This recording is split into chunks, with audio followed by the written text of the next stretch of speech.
Exercise 2.6 का question 3 का part 6 है। तो आइए स्टार्ट करते हैं। हमने डिफ्रेंशिएट करना है विद रिस्पेक्ट टू एक्स। मैं इसको इस तरह लिख सकती हूँ। अब मैं क्या कहती हूँ, दोनों साइड पे डिफ्रेंशिएट कर देती हूँ विद रिस्पेक्ट टू एक्स।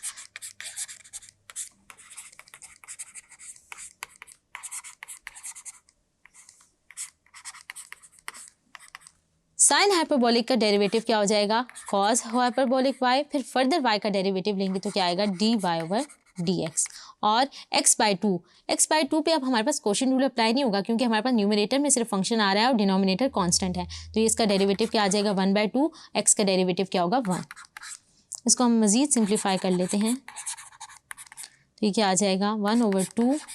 अगर हम इसको लिख लें तो हमारे पास ये क्या आ जाएगा, dy ओवर dx की वैल्यू लिख लें तो ये क्या आ जाएगा, 1/2 कॉस हाइपरबोलिक y। इसके बाद हमारे पास क्या आ जाएगा, dy ओवर dx आ गया है 1/2 कॉस हाइपरबोलिक y। इसको थोड़ा सिंप्लीफाई कर लेते हैं। अगर आप एक आइडेंटिटी देखें, हमारे पास क्या होता है, cos hyperbolic square plus sine hyperbolic square y equal to 1।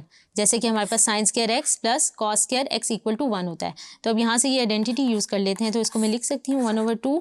यहाँ से कॉस हाइपरबोलिक y की वैल्यू क्या आ जाएगी, 1 माइनस साइन हाइपरबोलिक y।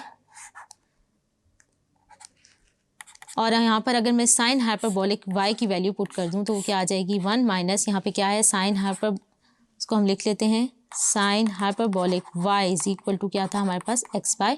तो यहाँ पे ये वैल्यू डाल दें, स्क्वायर ओपन कर लें तो ये क्या आ जाएगा, x²/4। और यहाँ से अगर हमें इसको थोड़ा मज़ीद सिंप्लीफाई कर लूँ तो मेरे पास क्या आ जाएगा, 4 माइनस x²/4। तो ये मेरे पास क्या आ गया है, dy ओवर dx। हमारे पास आइडेंटिटी होती है, हमारे पास dy ओवर dx आ गया था 1/2 कॉस हाइपरबोलिक y। हमारे पास आइडेंटिटी होती है cos hyperbolic square y minus sine hyperbolic square y equal to 1। तो इस आइडेंटिटी का यूज़ करते हुए मैंने क्या किया है, कॉस हाइपरबोलिक y की वैल्यू निकाली है, जिसको आप अपनी स्क्रीन पे लिखा हुआ देख सकते हैं। और फिर साइन हाइपरबोलिक y की वैल्यू मैंने पुट कर दी है, वो क्या थी, x/2। यहाँ स्क्वायर ले लिया तो x²/4। तो आप देख सकते हैं हमारे पास डेरिवेटिव ऑफ y आ गया है। होप सो आपको ये क्वेश्चन समझ आया होगा। Thank you.